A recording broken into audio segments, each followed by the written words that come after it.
Converts, you wonder why my name is so popular. So what will it take to turn hip-hop music around? Can the genre overcome the negative images and promote positive ones? Those are the questions we're asking. Thank you for joining us again here on Public Affairs on Peach. I'm joined now by Sean Pryme with Radio 2 Atlanta, Sensation Station Network. Sean, let's talk about the hip-hop industry and what you all are trying to do. You're taking a whole different angle on hip-hop music. Talk about that. Well, what we're talking about is personal responsibility. Well, what we do is we have a mantra that's called Radio Not Dumbed Down. And I feel that, unfortunately, hip-hop's got to a place where it's been accepted because whatever financial bracket you're in, then I can do this, I can do that, I can do whatever because I'm making a couple of $1,000s a month or whatever the situation may be. And I feel that's a fallacy, and we have to change that. So we work hard by taking responsibility as broadcasters to make sure that we say the right thing, to make sure that we play the right thing. And there's a lot of music out there from well-known artists that are substantial, that have good content. Jay-Z, Nicki Minaj, so on and so forth. But unfortunately, they don't get played on the radio. So we make sure at Radio 2 Atlanta, Sensation Station Network, that we play music like that. What about a Ludacris, for example? I mean, here's a guy who probably is on that fence, but in the community, he does a tremendous amount. He stays out of trouble. He gives back to the kids, the school kids, and so forth. He's what I would consider to be pretty positive, but his music is sort of on the fence. What's your take on that? It's funny you mentioned that because before coming here, I kind of queued myself up to different scenarios. And he came up. You have a front end, you have a back end. Okay, a front end is where you see, you perceive what's being thrown out there, and then the back end is I do the public affairs things. I take care of wayward individuals, and I give back to the community. But in the front end, it's negative images and negative type of perception which you're throwing out there. That's never good, me personally. Because if this is what you're about, and Ludacris is a great guy. I never met him personally. I don't want to slander anything about him. But we want to come from a perspective of taking responsibility now. So this is what I do. Let people know that, okay, I give this to community right off from the bat. Make songs, and he does. Now let me say this too. Ludacris does make music, which is positive, and we play those type of songs. That's good. So if there is, let's say Nicki Minaj, let's say even Gucci Mane, for example, okay? He's been in the news constantly, a lot of negative images he portrays. But he has some positive things. He has some songs which he makes that talks about his struggles. So those are the things that we play. And we want responsibility to be on both ends. So for the listener and the individual who's producing, because some people, they will listen to rap, and as soon as they hear any rap or listen to music, as soon as they hear rap, they turn off inside emotionally. You can't do that. You have to really sit and take in and say, you know what, I'm going to accept what's being given to me right now, and let me listen before I make a judgment. What are the negative rhymes doing to our community, the younger children that look up to these role models? It's destroying it. It's destroying it. I don't think that there's a lot of thought involved when artists start making music, especially when money starts coming. And to be fair, you have a lot of artists who are struggling. Despite what you see on TV, they're struggling. I know instances, I won't say any names, where there's a couple of people who are artists and they live in a big house together. What happens is that that's not going to sell, unfortunately. That's the mindset. I don't believe in that. I believe that everyone has a struggle. We have a struggle. There was a struggle before CBS became to be. But content is what made it to be what it is today. So when that money starts coming, you have people that are in the struggle, the money's coming, the money's coming. Oh, negative images. Oh, no problem, I can do this. And that's why the front end shows this, but the back end, that kind of covers me. But I don't believe in that, and I think that we need to get away from that, and that's what Radio 2 Atlanta Sensation Station Network is all about. So how do you turn this around? I mean, can your radio station single-handedly do it, or is it going to take a full effort? I would like to say so.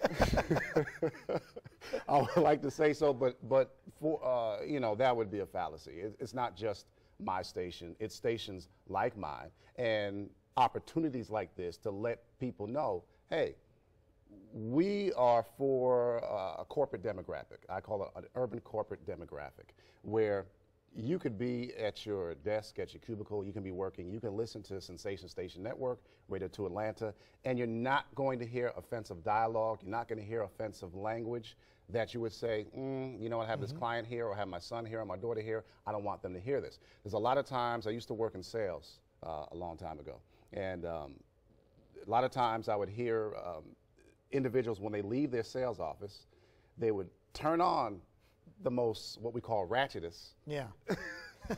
It's not a word, but you guys know what I'm talking about. Yeah, we know what you're talking about. But most offensive type of music, and play that as they're driving out to go home. But when they come in and they're working, it's a whole different type of demeanor. We have to combine our strengths as broadcasters, make sure that people know that it's responsibility all around. What I say, what I play, I'm going to be accountable for. What message do you send to the children out there that love hip-hop, that look up to hip-hop, and the artists that are performing, and many of them obviously negative images or negative rhymes or whatever? So what do you tell them about positive reinforcement here and how important that is? Well, what we do, for example, we have many shows. One of the shows, Ernest Womack Live, Youth Empowerment, comes on. The whole station, from Ernest Womack to Deshae Cole to J-Dub, myself, the whole station is rooted in making sure that we give positive images through our voices. And how we do that is that there's a song, we have songs that play that talk about a good time, but we don't have to co-sign that, you know, per se. If you listen to an average radio station in the urban market, it's turn up all the time. Everyone's turned up. You know what happens when you turn up all the time? If you walk out and you play your speakers at full blast all the time, you know what happens? Eventually they bust. So you can't stay turned up all the time and turned down for what? So we make sure that individuals who are listening, young or old, because not just young, you've got people my age. I'm kind of young, but no, but you have people who are a little older who want to stay young and sag their pants, and that's just ridiculous. So the thing that we're going to do is make sure that we're accountable, make sure that we let people know that, hey, this is a good time, this is a good song, but no, get yourself in order. Where do I find Radio 2 Atlanta on the dial? It's ssnatl.com. We're a web-based program. Okay. So ssnatl.com. You can listen to us on TuneIn, on iTunes, on Amazon, on Shoutcast. Here's another thing. Internet radio is much more popular than it ever was before. There are individuals who really don't turn on their radio that much when they get into the car. There's a lot of individuals who use their laptops, their desktops, their tablets to access any form of social media. So what we tell people is that, listen, ssnatl.com, you can get us, tunein.com, it's free. You can go to your Google Play, just type in TuneIn, Sensation Station, those are the keywords, you can go ahead and you can get us. And parents, send that out to your kids right away. So for more information about Sean Pryme or his network, you can go right there, Radio 2 Atlanta, radio2atlanta@gmail.com if you want to find out more. Of course, he talked a little bit about where you can find that too online. Now, most artists aspire to be and have that coveted Grammy Award, be the best of the best, but does winning the award really change your career path? We'll answer that question coming up after the break.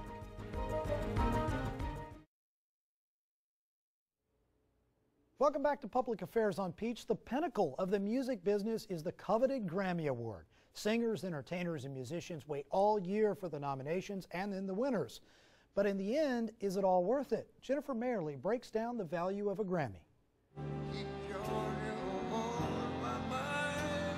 Whether it's country, gospel, pop, or hip-hop, Georgia breeds it all, and at the Grammy level. Georgia as a state consistently has some of the highest numbers of nominees, and all it does is reinforce what we already know, which is we do many things well here. When your name is called, Zach Brown Band, Uncaged. To get the highest honor from that is just, you know, our jaws were dropped. Coy Bowles of Zach Brown Band believes taking home a Grammy translates into something you can't quite quantify. From an industry perspective, there's a spike, in sales kind of afterwards. Basically because you just have exposure, and people, wow, this band won a Grammy, I'll check them out. Whether it's the artist or a producer or the writer, I mean, their stock in this industry just goes through the roof. The Grammys have launched careers of unknowns, like that of Norah Jones, who became an overnight sensation after being recognized by her peers in 2003, taking home 5 Grammys. The ratings alone of the Grammy show drive the industry. The Grammy bump is a huge, huge sales bump every year. You play the show and you sell more records. Don't ever underestimate the Grammys.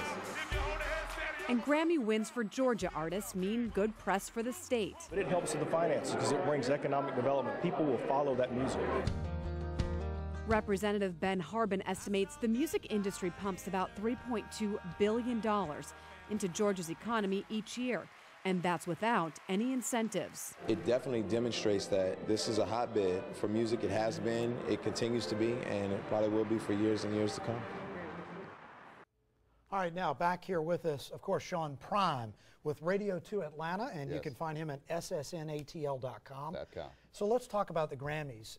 Do you foresee someone in the hip-hop industry that promotes a positive message in their music? Do you see them as a Grammy winner someday? Yeah, I think that you already have, and here's the thing, and again, there's responsibility on both ends. I said that earlier, not only on the actual artists, but the person who's listening as well.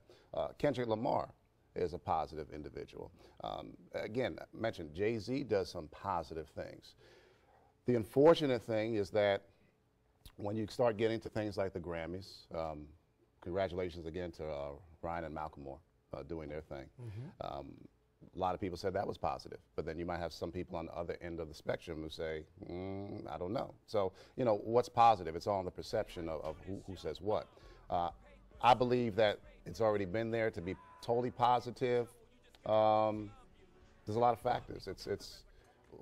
If you're talking about your upbringing, if you're talking about spiritualness, a lot of people tend to quote unquote say positive is only with spiritual rap. I don't agree, but that's the whole concept of Radio 2 Atlanta. I'm saying that there's some positive things in spiritual rap, but you can listen to, again, ssnatl.com. You can see a whole gamut, a cornucopia of different songs, local artists, overseas artists, that use their experiences, whether it be drugs, relationships, poverty, to be able to explain to individuals that, listen, I went through this is where I am now, and you can come out of it too.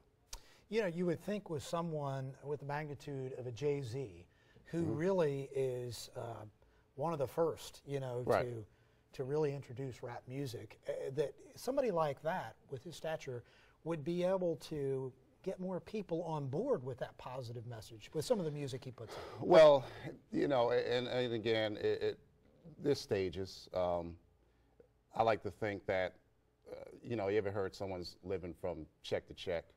Sometimes people live from opportunity to opportunity, from stack to stack.